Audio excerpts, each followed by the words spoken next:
بسم اللہ الرحمن الرحیم۔ صحیح بخاری حدیث نمبر 2782۔ حضرت عبداللہ بن مسعود نے کہا کہ میں نے رسول اللہ صلی اللہ علیہ وآلہ وسلم سے پوچھا کہ دین کے کاموں میں کون سا عمل افضل ہے؟ آپ صلی اللہ علیہ وآلہ وسلم نے فرمایا وقت پر نماز پڑھنا۔ میں نے پوچھا اس کے بعد آپ صلی اللہ علیہ وسلم نے فرمایا والدین کے ساتھ نیک سلوک کرنا۔ میں نے پوچھا اس کے بعد آپ صلی اللہ علیہ وآلہ وسلم نے فرمایا اللہ کے راستے میں جہاد کرنا۔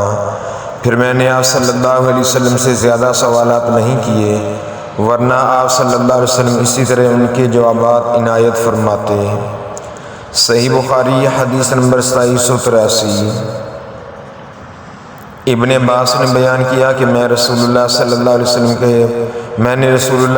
وسلم سے پوچھا، رسول اللہ صلی اللہ علیہ وسلم نے فرمایا فتح مکہ کے بعد اب ہجرت فرض نہیں رہی، البتہ جہاد اور نیت بخیر کرنا اب بھی باقی ہے، اور جب تمہیں جہاد کے لیے بلایا جائے تو نکل کھڑے ہوا کرو۔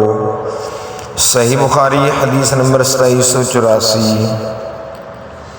ام المومنین عائشہ رضی اللہ تعالی عنہ نے بیان کیا، انہوں نے پوچھا یا رسول اللہ ہم سمجھتے ہیں کہ جہاد افضل اعمال میں سے ہے، پھر ہم عورتیں بھی کیوں نہ جہاد کریں؟ آپ صلی اللہ علیہ وسلم نے فرمایا لیکن سب سے افضل جہاد مقبول حج ہے جس میں گناہ نہ ہو۔ صحیح بخاری حدیث نمبر 2785۔ حضرت ابو ہریرہ رضی اللہ تعالیٰ عنہ نے بیان کیا، ایک صاحب نامعلوم رسول اللہ صلی اللہ علیہ وسلم کی خدمت میں آئے، عرض کیا کہ مجھے کوئی ایسا عمل بتا دیجیے جو ثواب میں جہاد کے برابر ہو۔ نبی کریم صلی اللہ علیہ وسلم نے فرمایا ایسا کوئی عمل میں نہیں پاتا۔ پھر آپ صلی اللہ علیہ وسلم نے فرمایا کیا تم اتنا کر سکتے ہو کہ جب مجاہد جہاد کے لیے نکلے تم اپنی مسجد میں آ کر برابر نماز پڑھنی شروع کر دو اور نماز پڑھتے رہو اور درمیان میں کوئی سستی اور کاہلی تمہیں محسوس نہ ہو؟ اسی طرح روزے رکھنے لگو اور کوئی دن بغیر روزے کے نہ گزرے۔ ان صاحب نے عرض کیا بھلا ایسا کون کر سکتا ہے؟ ابو ہریرہ رضی اللہ تعالیٰ عنہ نے فرمایا کہ مجاہد کا گھوڑا جب رسی میں بندھا ہوا زمین پر پاؤں مارتا ہے تو اس پر بھی اس کے لیے نیکیاں لکھی جاتی ہیں۔ صحیح بخاری حدیث نمبر 2786۔ ابو سعید خدری رضی اللہ تعالیٰ عنہ نے بیان کیا، عرض کیا گیا یا رسول اللہ صلی اللہ علیہ وسلم کون شخص سب سے افضل ہے؟ آپ صلی اللہ علیہ وسلم نے فرمایا وہ مومن جو اللہ کے راستے میں اپنی جان اور مال سے جہاد کرے۔ صحابہ نے پوچھا اس کے بعد کون؟ فرمایا وہ مومن جو پہاڑ کی کسی گھاٹی میں رہنا اختیار کرے، اللہ تعالیٰ کا خوف رکھتا ہو اور لوگوں کو چھوڑ کر اپنی برائی سے ان کو محفوظ رکھے۔ صحیح بخاری حدیث نمبر 2787۔ سعید بن مسیب نے خبر دی، ان سے ابو ہریرہ رضی اللہ تعالیٰ عنہ نے بیان کیا، میں نے رسول اللہ صلی اللہ علیہ وسلم سے سنا، آپ صلی اللہ علیہ وسلم فرما رہے تھے کہ اللہ کے راستے میں جہاد کرنے والے کی مثال، اور اللہ تعالیٰ اس شخص کو خوب جانتا ہے جو خلوص دل کے ساتھ صرف اللہ تعالیٰ کی رضا کے لیے اللہ کے راستے میں جہاد کرتا ہے، اس کی مثال اس شخص کی سی ہے جو رات میں برابر نماز پڑھتا رہے اور دن میں برابر روزے رکھتا رہے، اور اللہ تعالیٰ نے اپنے راستے میں جہاد کرنے والے کے لیے اس کی ذمہ داری لے لی ہے، اگر اسے شہادت دے گا تو اسے بے حساب و کتاب جنت میں داخل کرے گا، یا پھر زندہ سلامت گھر ثواب اور مال غنیمت کے ساتھ واپس کرے گا۔ صحیح بخاری حدیث نمبر 2788۔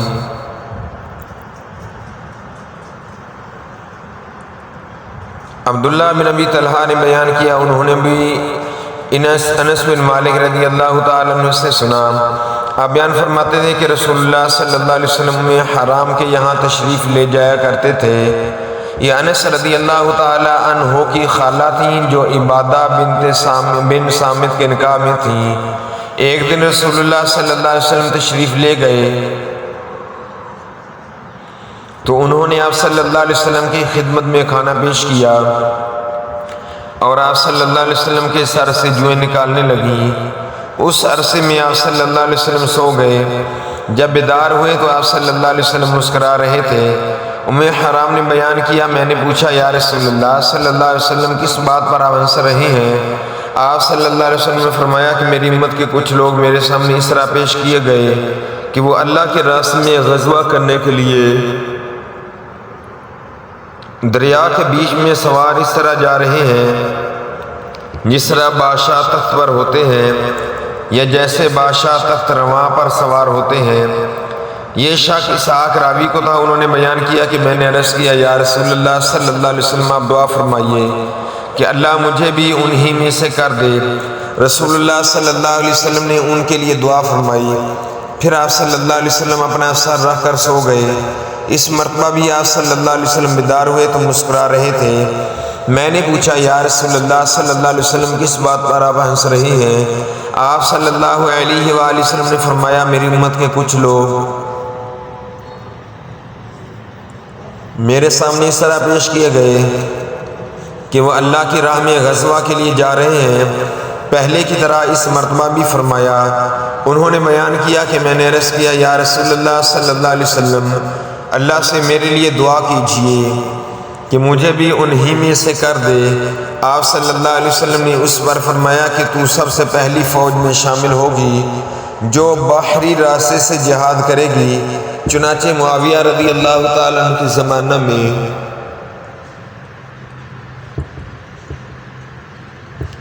ام حرام نے باہری سفر کیا، پھر جب سمندر سے باہر آئیں تو ان کی سواری انہیں نیچے گرا دیا اور اسی حادثہ میں ان کی وفات ہو گئی۔ صحیح بخاری حدیث نمبر 2790۔ حضرت ابو ہریرہ رضی اللہ تعالیٰ عنہ نے بیان کیا کہ رسول اللہ صلی اللہ علیہ وسلم نے فرمایا جو شخص اللہ اور اس کے رسول پر ایمان لائے اور نماز قائم کرے، رمضان کے روزے رکھے تو اللہ تعالیٰ پر حق ہے کہ وہ جنت میں داخل کرے گا۔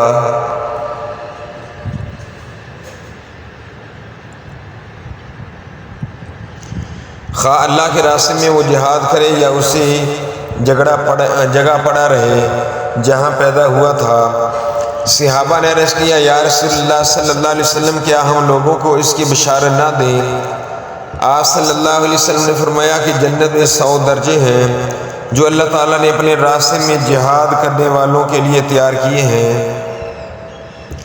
ان کے 2 درجوں میں اتنا فاصلہ جتنا آسمان و زمین میں ہے، اس لیے جب اللہ تعالیٰ سے مانگنا ہو تو فردوس مانگو کیونکہ وہ جنت کا سب سے درمیانی حصہ اور جنت کے سب سے بلند درجے پر ہے۔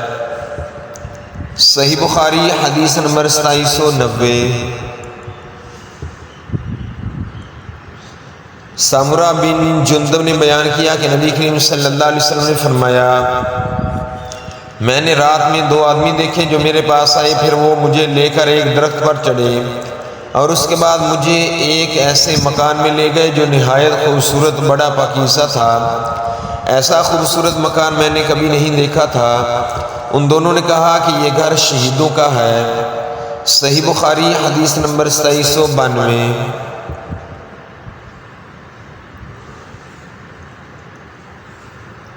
انس بن مالک رضی اللہ تعالیٰ عنہ نے بیان کیا کہ نبی کریم صلی اللہ علیہ وسلم نے فرمایا اللہ کے راستے میں گزرنے والی ایک صبح ہو یا ایک شام دنیا سے اور جو کچھ دنیا میں ہے سب سے بہتر ہے۔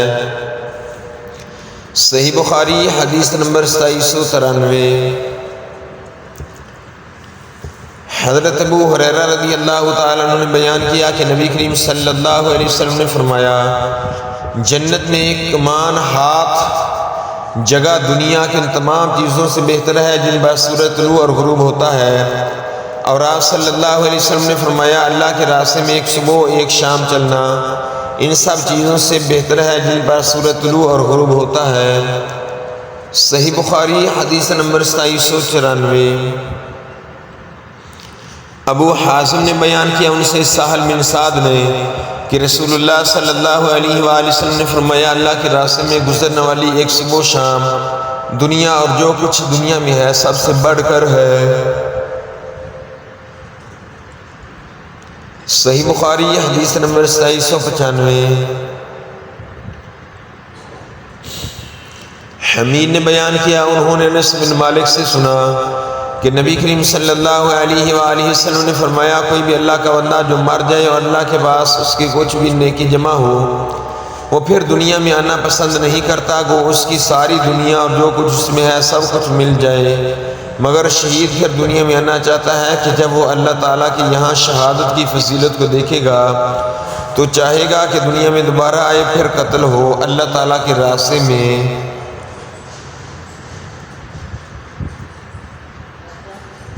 صحیح بخاری حدیث نمبر 2796۔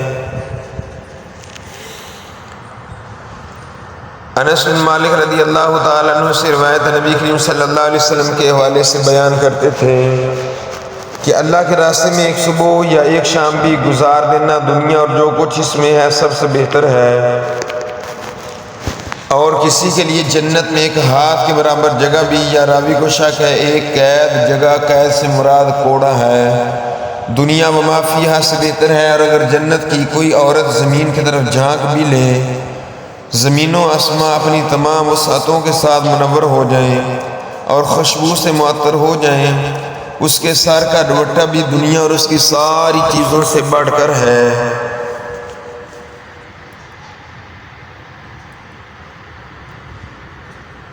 صحیح بخاری حدیث نمبر 2797۔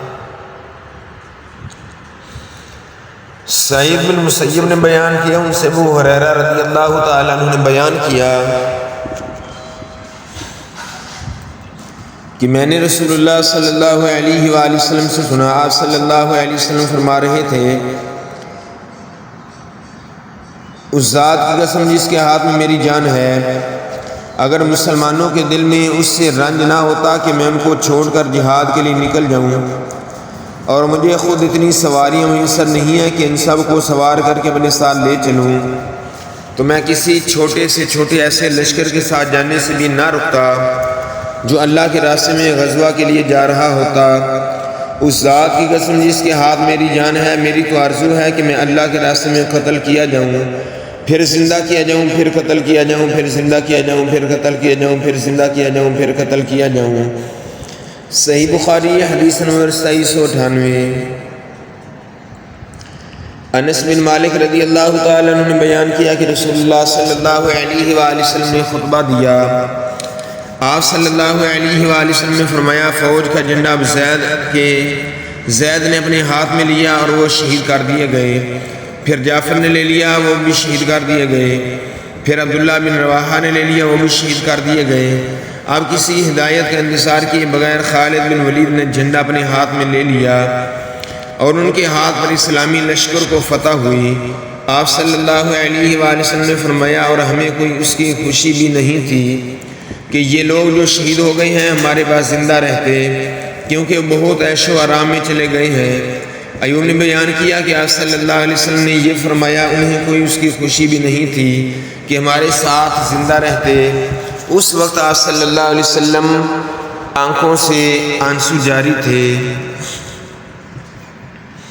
صحیح بخاری حدیث نمبر 2799۔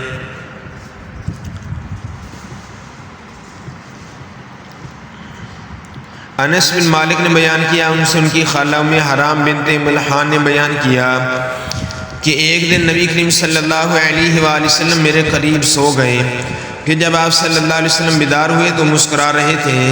میں نے عرض کیا کہ آپ کس بات پر ہنس رہے ہیں؟ فرمایا میری امت کے کچھ لوگ میرے سامنے پیش کیے گئے جو غزوہ کرنے کے لیے اس بہتے دریا پر سوار ہو کر جا رہے تھے جیسے بادشاہ تخت پر چڑھتے ہیں۔ میں نے عرض کیا پھر آپ میرے لیے بھی دعا کیجئے کہ اللہ تعالیٰ مجھے بھی انہی میں سے بنا دے۔ آپ صلی اللہ علیہ وسلم ان کے لیے دعا فرمائی، پھر دوبارہ آپ صلی اللہ علیہ وسلم سو گئے اور پہلے ہی کی طرح اس مرتبہ بھی بیدار ہوتے ہوئے مسکرائے۔ ام حرام نے پہلے ہی کی طرح اس مرتبہ بھی عرض کی، آپ صلی اللہ علیہ وسلم نے وہی جواب دیا۔ ام حرام نے عرض کی آپ دعا کر دیں کہ اللہ تعالیٰ مجھے بھی انہی میں سے بنا دے۔ تو آپ صلی اللہ علیہ وسلم نے فرمایا کہ تم سب سے پہلے لشکر کے ساتھ ہوگی۔ چنانچہ وہ اپنے شوہر عبادہ بن صامت کے ساتھ مسلمانوں کے سب سے پہلے بحری بیڑے میں شریک ہوئیں۔ معاویہ کے زمانے میں غزوہ سے لوٹتے وقت جب شام کے ساحل پر لشکر اترا، ام حرام کے قریب ایک سواری لائی گئی تاکہ اس پر سوار ہو جائیں، لیکن جانور نے انہیں گرا دیا اور اسی میں ان کا انتقال ہو گیا۔ صحیح بخاری حدیث نمبر 2801۔ انس رضی اللہ تعالیٰ عنہ نے بیان کیا کہ نبی کریم صلی اللہ علیہ وسلم نے بنو سلیم کے 70 آدمی جو قاری تھے بنو عامر کے یہاں بھیجے۔ جب یہ سب حضرات بیر معونہ پر پہنچے تو میرے ماموں حرام بن ملحان نے کہا میں بنو سلیم کے یہاں آگے جاتا ہوں، اگر مجھے انہوں نے اس بات کا امن دے دیا کہ میں رسول اللہ صلی اللہ علیہ وسلم کی باتیں ان تک پہنچا دوں تو بہتر، ورنہ تم لوگ میرے قریب تو ہی ہو۔ چنانچہ وہ ان کے یہاں گئے، انہوں نے امن بھی دے دیا۔ ابھی وہ قبیلہ کے لوگوں کو رسول اللہ صلی اللہ علیہ وسلم کی باتیں سنا ہی رہے تھے کہ قبیلہ والوں نے اپنے ایک آدمی عامر بن طفیل کو اشارہ کیا اور اس نے آپ کے جسم پر برچھا پیوست کر دیا جو آر پار ہو گیا۔ اس وقت ان کی زبان سے نکلا اللہ اکبر، میں کامیاب ہو گیا۔ کعبہ کے رب کی قسم، اس کے بعد قبیلہ والے حرام کے دوسرے ساتھیوں کی طرف جو 70 کی تعداد میں تھے بڑے اور سب کو قتل کر دیا۔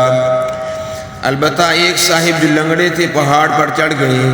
حمام راوی حدیث نے بیان کیا میں سمجھتا ہوں کہ ایک ان کے ساتھ پہاڑ پر چڑھے تھے۔ اس کے بعد جبریل علیہ السلام نے نبی کریم صلی اللہ علیہ وسلم کو خبر دی کہ آپ کے ساتھی اللہ تعالیٰ سے جا ملے ہیں، بس اللہ خود بھی ان سے خوش ہے اور انہیں بھی خوش کر دیا ہے۔ اس کے بعد ہم قرآن کی دوسری آیتوں کے ساتھ یہ آیت بھی پڑھتے تھے جس کا ترجمہ ہماری قوم کے لوگوں کو یہ پیغام پہنچا دو کہ ہم اپنے رب سے عاملے ہیں، ہمارا رب خود بھی خوش ہے اور ہمیں بھی خوش کر دیا ہے۔ اس کے بعد یہ آیت منسوخ ہو گئی۔ نبی کریم صلی اللہ علیہ وسلم نے 40 دن تک صبح کی نماز میں قبیلہ رائل، زکوان، بنی لحیان، بنی اسیا کے لیے بدعا کی تھی جنہوں نے اللہ اور اس کے رسول صلی اللہ علیہ وسلم کی نافرمانی کی تھی۔ صحیح بخاری حدیث نمبر 2802۔ جندب بن سفیان کے نبی کریم صلی اللہ علیہ وسلم کسی لڑائی کے موقع پر موجود تھے اور آپ صلی اللہ علیہ وسلم کی انگلی زخمی ہو گئی تھی۔ آپ صلی اللہ علیہ وسلم نے انگلی سے مخاطب کر کے فرمایا تیری حقیقت ایک زخمی انگلی کے سوا کیا ہے، اور جو کچھ ملا ہے اللہ کے راستے میں ملا ہے، جس کا ترجمہ ہے ایک انگلی ہے تیری ہستی یہی، تو اللہ کی راہ میں زخمی ہوئی۔ صحیح بخاری حدیث نمبر 2803۔ عارش نے بیان کیا انہوں نے ابو ہریرہ رضی اللہ تعالیٰ عنہ سے کہ رسول اللہ صلی اللہ علیہ وسلم نے فرمایا اس ذات کی قسم جس کے ہاتھ میں میری جان ہے، جو شخص بھی اللہ کے راستے میں زخمی ہوا، اور اللہ تعالیٰ خوب جانتا ہے کہ اس کے راستے میں کون زخمی ہوا ہے، وہ قیامت کے دن اس دن کی طرح آئے گا، اس طرح آئے گا کہ اس کے زخموں سے خون بہہ رہا ہوگا، رنگ تو خون جیسا ہوگا لیکن اس میں خوشبو مشک جیسی ہوگی۔ صحیح بخاری حدیث نمبر 2804۔ ابو سفیان نے خبر دی کہ ہرکل نے ان سے کہا تھا کہ میں نے تم سے پوچھا تھا کہ ان کے یعنی نبی کریم صلی اللہ علیہ وسلم کے ساتھ مہاری لڑائیوں کا کیا انجام رہتا ہے، تو تم نے بتایا کہ دو لڑائی ڈولوں کی طرح ہے، کبھی ادھر کبھی ادھر، یعنی کبھی لڑائی کا انجام ہمارے حق میں ہوتا ہے کبھی ان کے حق میں۔ انبیاء کا بھی ہی حال ہوتا ہے کہ ان کی آزمائش ہوتی رہتی ہے، کبھی فتح کبھی ہار سے، لیکن انجام انہی کے حق میں اچھا ہوتا ہے۔ صحیح بخاری حدیث نمبر 2805۔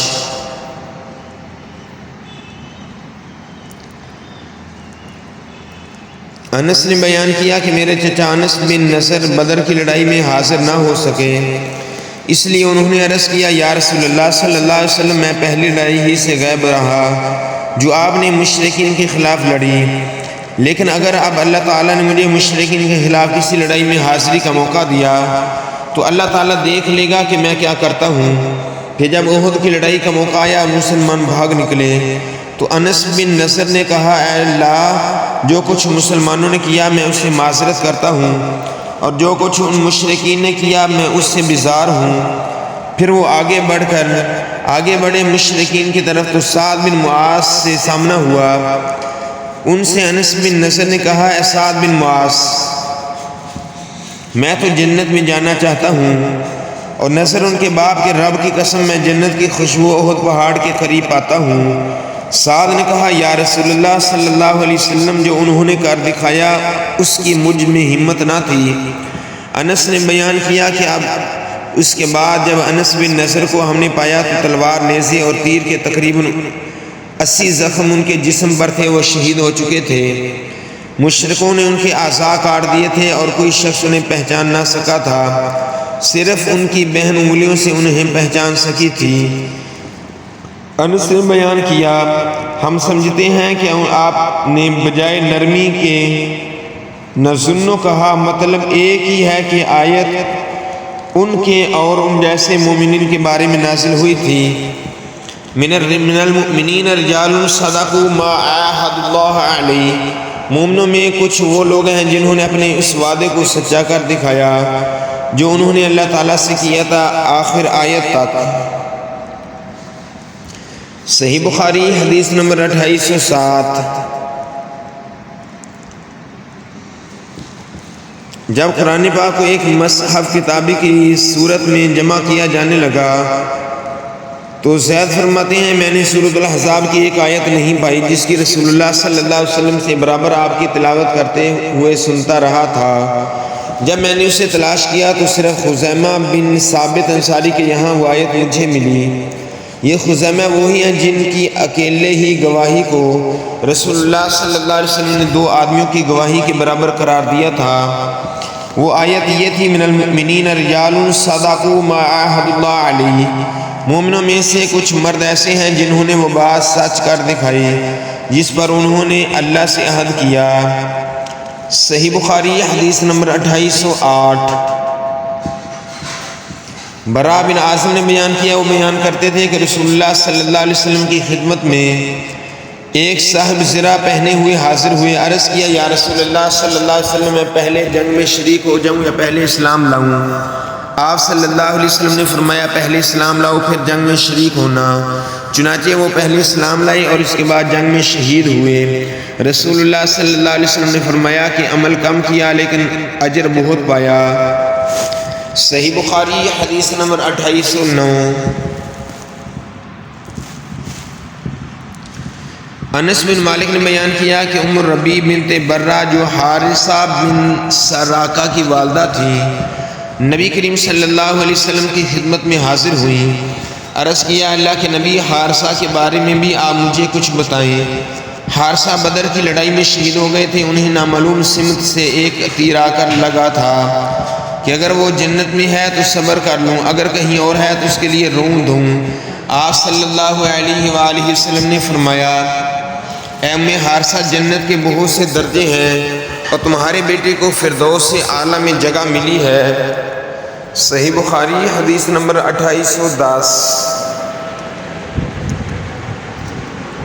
حضرت ابو موسیٰ اشعری رضی اللہ تعالیٰ عنہ نے بیان کیا، ایک صحابی لاحق بن زمیرہ نبی کریم صلی اللہ علیہ وسلم کی خدمت میں حاضر ہوئے، عرض کیا کہ ایک شخص جنگ میں شرکت کرتا ہے غنیمت حاصل کرنے کے لیے، ایک شخص جنگ میں شرکت کرتا ہے ناموری کے لیے، ایک شخص جنگ میں شرکت کرتا ہے تاکہ اس کی بہادری کی دھاک بیٹھ جائے، تو ان میں سے اللہ کے راستے میں کون لڑتا ہے؟ آپ صلی اللہ علیہ وسلم نے فرمایا، جو شخص اس ارادہ سے جنگ میں شریک ہوتا ہے کہ اللہ ہی کا کلمہ بلند رہے، صرف وہی اللہ کے راستے میں لڑتا ہے۔ صحیح بخاری حدیث نمبر 2811۔ عبد الرحمن بن جبیر نے بیان کیا کہ رسول اللہ صلی اللہ علیہ وسلم نے فرمایا، جس بندے کے بھی قدم اللہ کے راستے میں غبار آلود ہو گئے انہیں جہنم کی آگ چھوئے، یہ ناممکن ہے۔ صحیح بخاری حدیث نمبر 2812۔ ابن عباس نے بیان کیا، ان سے اپنے صاحبزادے علی بن عبداللہ سے فرمایا، تم دونوں ابو سعید خدری کی خدمت میں جاؤ اور ان سے احادیث نبوی سنو۔ چنانچہ ہم حاضر ہوئے، اس وقت ابو سعید اپنے رضائی بھائی کے ساتھ باغ میں تھے اور باغ کو پانی دے رہے تھے۔ جب آپ نے ہمیں وہیں پر دیکھا تو ہمارے پاس تشریف لائے، چادر اوڑھ کر گوٹ مار کر بیٹھ گئے۔ اس کے بعد بیان فرمایا، ہم مسجد نبوی کی اینٹیں ہجرت نبوی کے بعد تعمیر مسجد کے لیے ایک ایک کر کے ڈھو رہے تھے، لیکن عمار 2 اینٹیں لا رہے تھے۔ اتنے میں نبی کریم صلی اللہ علیہ وسلم ادھر سے گزرے اور ان کے سر سے غبار کو صاف کیا، پھر فرمایا افسوس، عمار کو ایک باغی جماعت مارے گی، یہ تو انہیں اللہ کی اطاعت کی طرف دعوت دے رہا ہوگا لیکن وہ اسے جہنم کی طرف بلا رہے ہوں گے۔ صحیح بخاری حدیث نمبر 2813۔ عائشہ رضی اللہ تعالیٰ عنہ نے بیان کیا کہ رسول اللہ صلی اللہ علیہ وسلم جب جنگ خندق سے فارغ ہو کر واپس آئے اور ہتھیار رکھ کر غسل کرنا چاہا تو جبریل علیہ السلام آئے اور ان کا سر غبار سے اٹا ہوا تھا۔ جبریل علیہ السلام نے کہا آپ نے ہتھیار اتار دیے، اللہ کی قسم میں نے تو ابھی تک ہتھیار نہیں اتارے ہیں۔ آپ صلی اللہ علیہ وسلم نے فرمایا تو پھر اب کہاں کا ارادہ ہے؟ انہوں نے فرمایا ادھر، اور بنو قریظہ کی طرف اشارہ کیا۔ عائشہ رضی اللہ تعالیٰ عنہ نے بیان کیا کہ رسول اللہ صلی اللہ علیہ وسلم نے بنو قریظہ کے خلاف لشکر کشی کی۔ صحیح بخاری حدیث نمبر 2814۔ انس بن مالک نے بیان کیا کہ اصحاب سے، اور ان سے انس بن مالک نے بیان کیا اصحاب بیر معاونہ کو جن لوگوں نے قتل کیا تھا ان پر رسول اللہ صلی اللہ علیہ وسلم نے 30 دن تک صبح کی نماز میں بددعا کی تھی۔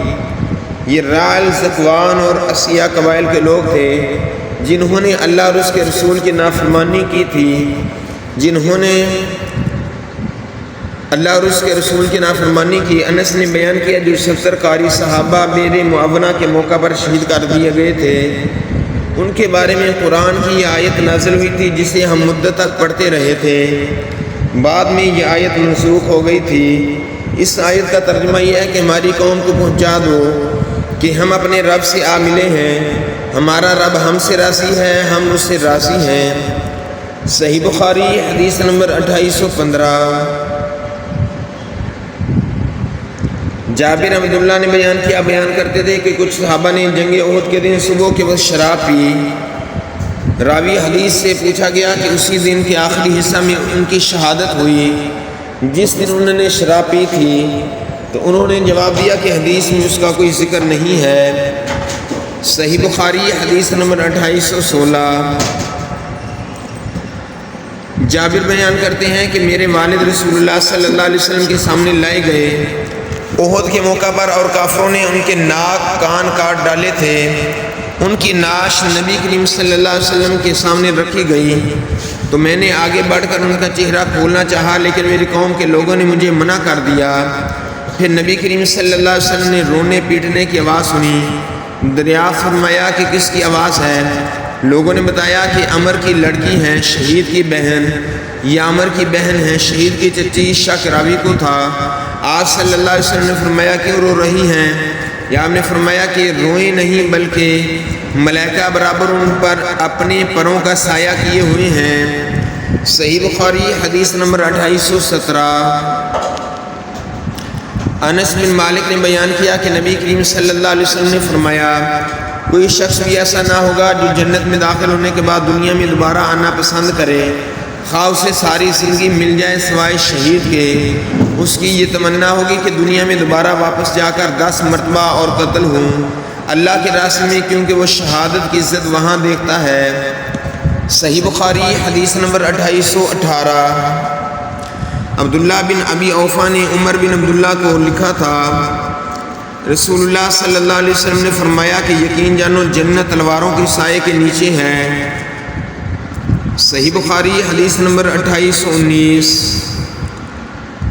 ابو ہریرہ رضی اللہ تعالیٰ عنہ نے بیان کیا ان سے رسول اللہ صلی اللہ علیہ وسلم نے فرمایا کہ سلیمان بن داؤد علیہ السلام نے فرمایا آج رات اپنی 100 یا راوی کو شخصہ 99 بیویوں کے پاس جاؤں گا اور ہر بیوی ایک ایک شہسوار جنے گی جو اللہ تعالیٰ کے راستے میں جہاد کریں گے۔ ان کے ساتھی نے کہا کہ انشاءاللہ بھی کہہ لیجئے، لیکن انہوں نے انشاءاللہ نہیں کہا۔ چنانچہ صرف ایک بیوی حاملہ ہوئی اور ان کے بھی آدھا بچہ پیدا ہوا۔ اس ذات کی قسم جس کے ہاتھ میں محمد صلی اللہ علیہ وسلم کی جان ہے، اگر سلیمان علیہ السلام اس وقت انشاءاللہ کہہ لیتے تو تمام بیویاں حاملہ ہوتی اور سب کے یہاں ایسے شہسوار بچے پیدا ہوتے جو اللہ تعالیٰ کے راستے میں جہاد کرتے۔ صحیح بخاری حدیث نمبر 2820۔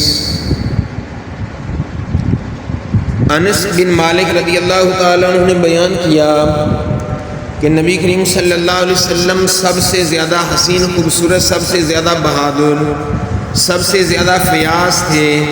مدینہ طیبہ کے تمام لوگ ایک راہ خوف زدہ تھے، آواز سنائی دی تھی، سب لوگ اس کی طرف بڑھ رہے تھے، لیکن نبی کریم صلی اللہ علیہ وسلم اس وقت ایک گھوڑے پر سوار سب سے آگے تھے۔ جب واپس ہوئے تو فرمایا اس گھوڑے کو دوڑنے میں ہم نے سمندر پایا۔